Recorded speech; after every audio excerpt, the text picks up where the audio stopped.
Hello, I just wanted to share a fun little card game that kind of works on some basic math facts for kids, and there's a couple different versions we can play.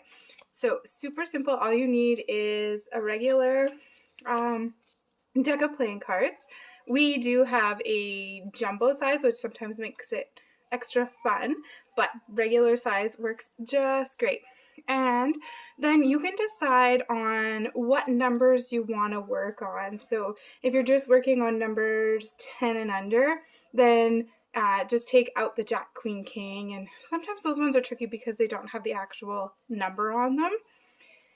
If you've got so what we're going to do is we're going to play the game of War. And I'm going to show you a few different versions that you can play based on what your child is working on.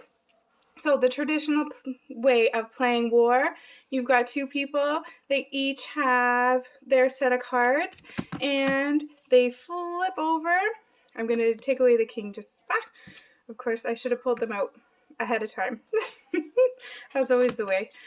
So you flip one over, whoever has the highest card wins. So you can work on, if you've got a preschool or toddler, work on recognizing numbers. So subitizing, recognizing that that's 2, recognizing that that's a number 2, and then which one's bigger. And you can switch it up and you can say who has more or who has less using those math terms.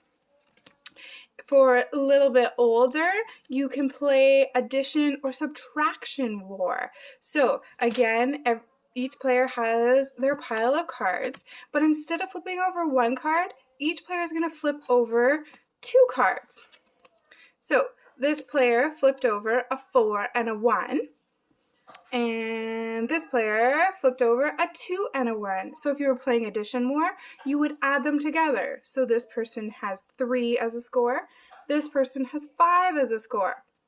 Who has more? Who has less? You can also play subtraction. So this person's score would be 1 and this person's score would be 3. Who has more? Who has less? Okay. The last, so going a little bit higher, you can play multiplication war.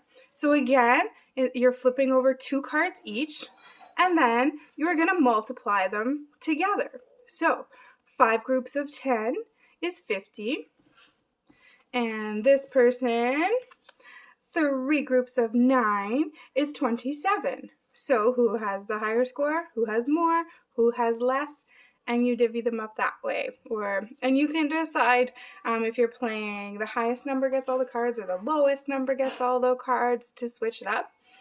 If you tie, same thing. Flip or lay down the 3 cards and then you flip over 2 to get your score and add, subtract, multiply. Let me know if you try it out.